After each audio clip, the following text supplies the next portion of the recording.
We got a crazy update out of Laval as Adam Engstrom is shocking everyone, scoring the OT winner. He has more points than Logan Mailloux this season, proving to be Laval's top defenseman right now. But it's not just him. There's been success from the entire team, including Hoffenmeyer getting assists to Sean Farrell as the Laval Rocket are once again tops in their division. We got news about Owen Beck becoming an AHL All-Star. It's not just that, though, Jesse, when it comes to Habs prospects. We got to talk about Oliver Kapanen, who's now up to 19 points in 20 games in the SHL, including this beautiful tip in for his 8th goal of the season. And we also have a little note on the recent NHL top 16 power rankings, and a certain team has made their first appearance. All that good stuff coming up on this episode of Habs Digest. Before we get into the video, I'm just gonna ask you for one thing. Hitting the like button, it helps us all out a ton, more than you can even know, and it's little, just clicking that like button does so much for us. So if you don't want to, that's cool, but if you do, we'd really appreciate it. Let's get right into the video, Jesse, and I want to start with this top 16, the power 16 from the NHL. Montreal's first time cracking it all season. They come in ahead of teams like Ottawa,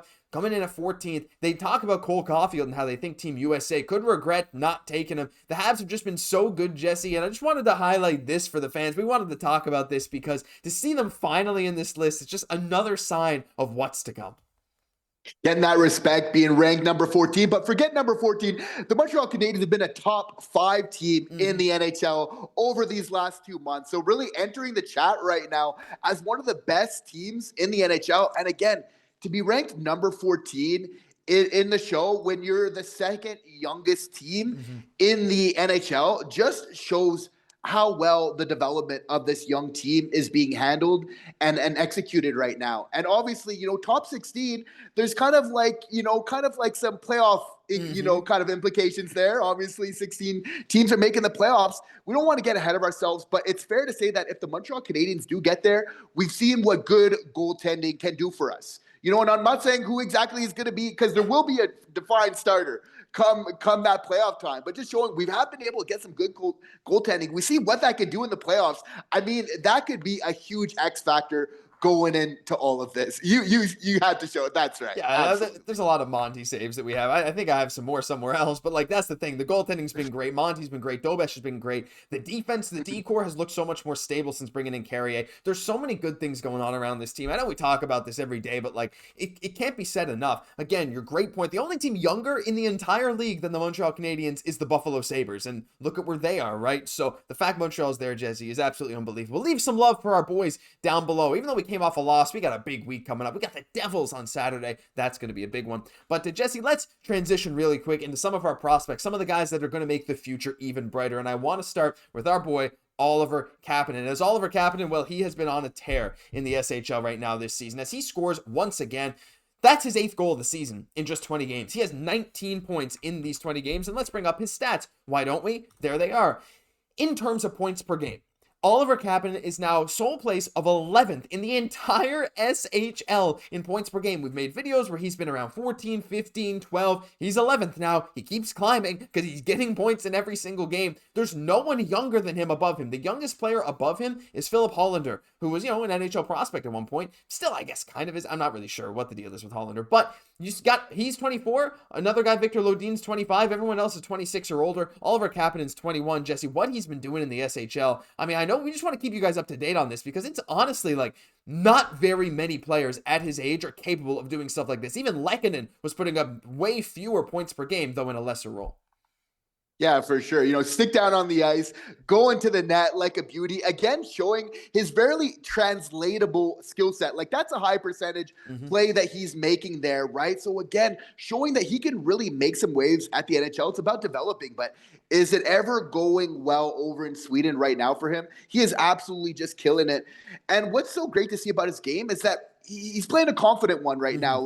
He's winning his puck battles. He's winning the majority of his faceoffs. And he's also shooting the puck, averaging, as of mid-January, 3.1 shots on net. So not afraid to let it rip, one of the younger players in that league as well. So again, just showing some amazing signs of his development for him to really continue and be an impact player. Yeah, and another thing too, he's been so disciplined. He's only taken 8 penalty minutes in 20 games, which is 4 minor penalties in 20 games for a 21-year-old getting the amount of ice time he is. that can't be ignored either. Like, we knew that his discipline was there, right? Like, we've seen that going through. We've seen his hands in front of the net. We've seen all of these translatable skills. But that's the thing. He's so translatable. I cannot wait to see how this progression keeps going for Montreal. And we got to shout out Timra and head coach Ole Jokin and motivating this team right now. Kapanen is, oh man, he's doing exactly what we wanted to see out of him. But speaking of that, Jesse, more prospect stuff. This is even better here. We got to talk about the AHL. But before we get into guys like Owen Beck and Adam Engstrom, especially, you'll want to stick around for Adam Engstrom. That stuff is great. I want to mention a move the Habs made today, though. They actually sent Jayden Struble down there. They reassigned him to the Rocket on a conditioning assignment.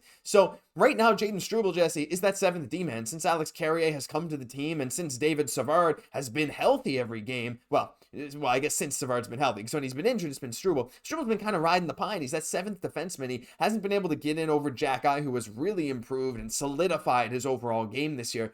I still think Struble is great, but to see that they're using this as a time to, like, hey, send you down to Laval, get him a bit of time in there. Even a guy like Owen Beck is sent down. He's playing, 5 games in 6 days or something. To have Struble to back up that team as well, who already has some good defense. I like this idea to keep his legs moving. He's a young guy, and I honestly have a lot of faith he can crack this Habs roster as early as next year.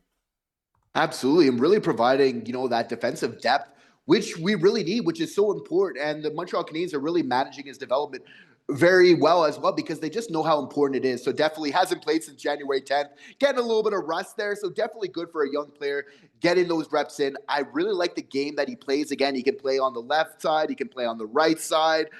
Really consistent, plays that simple game. So I think there is a future for him in Montreal, but it's important to have that depth. Like for me, having a 7th D-man at the caliber of Struble, for me is a huge win right now. Yeah, I mean, that's a great point, right? Having your 7th D-man, being a guy who could probably be a third pairing guy for a lot of other teams, is really good. He plays a solid game, and he did a great job replacing Savard when he had to do that. I mean, we saw the Habs pretty much rolled. Like, you do see a difference. At this point, Savard still makes a significant impact to this team, but I mean, Struble is just about everything you could ask for as a 7th D-man, right? So anyway, really great to see that. But let's move on to Laval right now. We got some big news actually out of Laval today, as Owen Beck is officially an All-Star. Owen Beck and Logan Mailloux will represent the Rocket at the AHL All-Star Classic. Now, originally, Jesse, this was Joshua Waugh and Logan Mailloux, if I'm not mistaken, but Joshua Waugh has been injured. He's out for a few weeks. So Owen Beck, the guy who was called up by the Montreal Canadiens, just recently sent back down, helping the Laval Rocket to 2nd place in the conference, 1st in their division, 3rd in the entire AHL. He's been having a great season, and to see him get rewarded with this, even though as a replacement, it's absolutely deserved, and just another notch in his belt of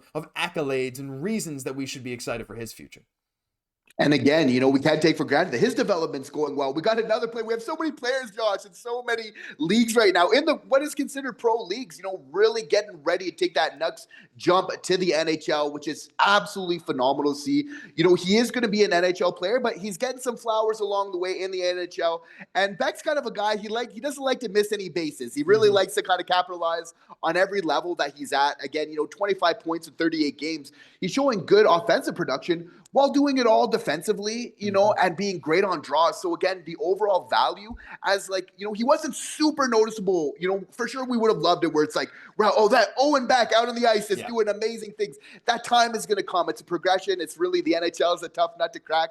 He's going to get there, and I think he's going to do some great stuff. Like, Josh, is he going to fall in between a Deneau and an Evans? Is he going to be even better? What's your initial thoughts right here real quick? I mean, it's hard to tell. I mean, I'd like for him to develop into what Evans is now, right? Like one of those bona fide bottom 6 guys who every team loves to have on their squad, right? And I think that's my line for him. Make him a 3rd or 4th liner. He could end up being better, but at this point, like, if that's what he develops into, perfect. Like, I'm happy with that, for where he was picked. Like, you can't be upset with something like that, having one of these guys, especially on like a cheaper deal, right? Who knows? I mean, he could develop into something better. The offensive prowess at such a young age is actually a really good sign, but we'll have to wait and see with Owen Beck. Let us know your guys' thoughts down below about where you think Owen Beck will end up as well. As Jesse, we got to get into the guy who's been surprising, I think, a lot of people this season, or maybe not, because in that preseason, Adam Engstrom was phenomenal, and now he is duplicating that right now at the AHL level. Again, Laval is rolling, but Adam Engstrom in particular, Jesse, is doing unreal things. He now has 19 points in 37 games. Logan Mailloux only has 18 points this season, and Adam Engstrom is coming off the OT winner. Here it is. OT winner. Look at this. Taking it end-to-end himself. I had to cut it, but he was in his own D zone. Then he goes all the way down to beat Hershey. By the way, Hershey, the number 1 team in the AHL, coming down and chipping it over their goalie's shoulder. He has had an unbelievable season. Little clip there of Sean Farrell as well, and Noel Hoffenmeyer getting the assist, a recent acquisition by the Habs.